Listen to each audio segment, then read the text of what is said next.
You're looking for a video to tell you what ADHD is like, maybe to describe to someone that you care about, friend, a coworker. Having ADHD, you struggle with certain things. You struggle feeling like you really belong anywhere. I felt like I didn't belong in any group because even with the most minute issues, I wasn't relatable. It's like being a left-handed person in a right-handed world where the world is right-hand dominant, but you are left-hand dominant. And anything that you do with your left hand, the world's going to say, no, no, no, you don't do it that way. You do it this way with your right hand.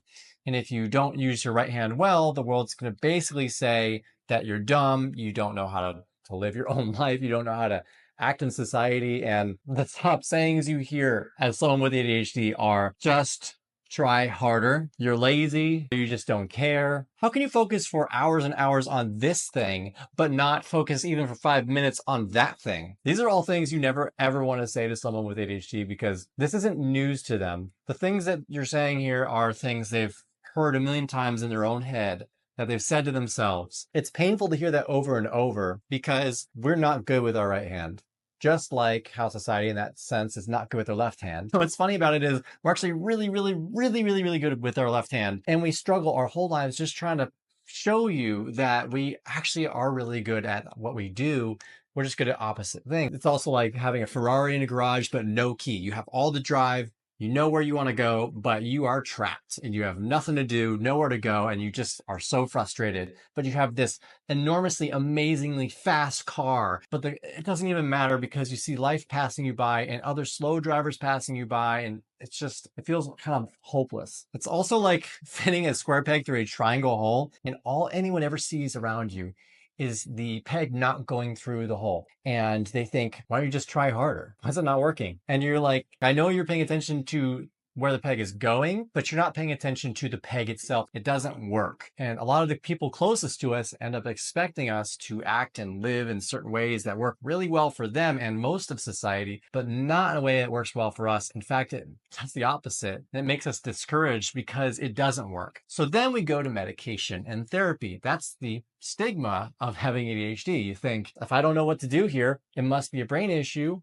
I'm going to go to therapy. You go to therapy hoping that they're going to end up giving you some really good tips and strategies, and then you get medication to help you focus. And then finally, all your problems will be solved. But what happens in reality is that you go to therapy, you start feeling better about yourself. You're not guilt tripping yourself as much. You're getting the gunk out. But the problem with that is that you also don't really get strategies. As someone who coaches therapists, I have talked to therapists and they've told me there's not a lot of training. So you no longer have any hope for any practical, tangible steps to get you through the day of every day of your life. So you go to medication as your last hope. Come on, just something's got to work here. If therapy doesn't work, at least something that changes you from the inside, something you can take, can change you, right? Well, the thing about ADHD medication is a lot of people with ADHD are really good with just medication and therapy because their problem isn't about habits and structure. It's just about, I just need to focus more. But having inattentive type, there's a big chance that you're going to end up just struggling because you don't have that structure. You don't have the routines and habits. You don't know anything about your brain type. So I ended up feeling pretty hopeless at that point. Felt like there's nothing I could do. I just had to accept I was going to be screw up my whole life. And I was always going to fail people, let people down, and have this low self-esteem. But no, having ADHD, you just can't give up. No matter how helpless you feel, how hopeless you feel. I thought, you know what? I'm going to try this self-help stuff. Like, there's plenty of books on this. There's got to be some answer. If not up to everyone else, I know I can do this myself. Someone that struggled for decades with my ADHD, I gotta tell you, self-help, it doesn't solve problems the way you think it will. The tool of self-help can only help you as much as you practice it. You can have a nice hammer and a nice saw, a nice screwdriver, but just having those tools doesn't really do much, right? You can't do anything with it unless you practice with it. You take action, you approach things, you learn. But the problem with ADHD is a lot of times we get sucked into analysis paralysis. We overthink things, want to plan things to be just right, and we just want to find more and more and more answers, and it's hard to put things into practice because a lot of times we just don't want to fail. We don't even want to try. We just want to find that right magic information that's going to change our lives. And you feel like a more educated letdown. We don't have the habits, the structure, or the routines And what I found, the intentionality. So let me tell you a little bit about this person that's making you watch this video if you have someone doing that for you. And if you're just watching this, feel free to relate. If you like this video, make sure to like and subscribe. Anyways, just know that this person, they know the problem. They feel they are the problem. They're working really hard on themselves, as hard as you could be on them unintentionally. They are 10 times harder on themselves intentionally. Like they can't turn it off. They've thought whatever you're going to say to themselves a lot. Instead, ask them what you can do to better support them, because they're natural problem solvers and all they want to do is find the solution. Maybe they know the solution, but they just can't get themselves to do it. So hold them accountable, ask them what would help them, encourage them and uplift them. They put many, many hours into the things they care about.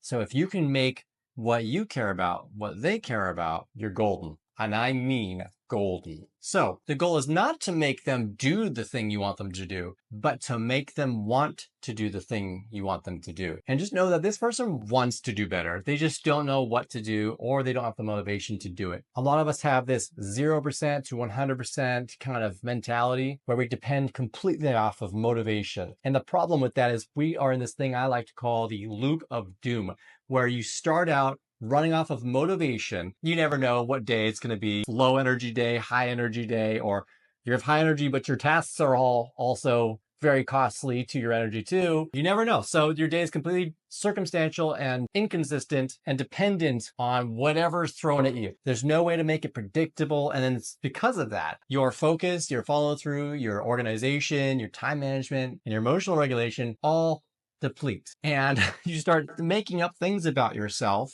thinking that you are not good at anything, proving all the things right about yourself that you don't want to believe, having imposter syndrome, which ends up affecting your energy, and you have no energy now you're drained. So you got nothing to do except go off of motivation again and repeat this entire process over and over and over. Having ADHD means that you have an underdeveloped frontal lobe. The frontal lobe is associated with self-control, personality, judgment, thinking, memory storage, all these areas that you can think of someone ADHD struggling with. I focused up to 18 hours on one task all day long. I barely went to the bathroom. I barely ate.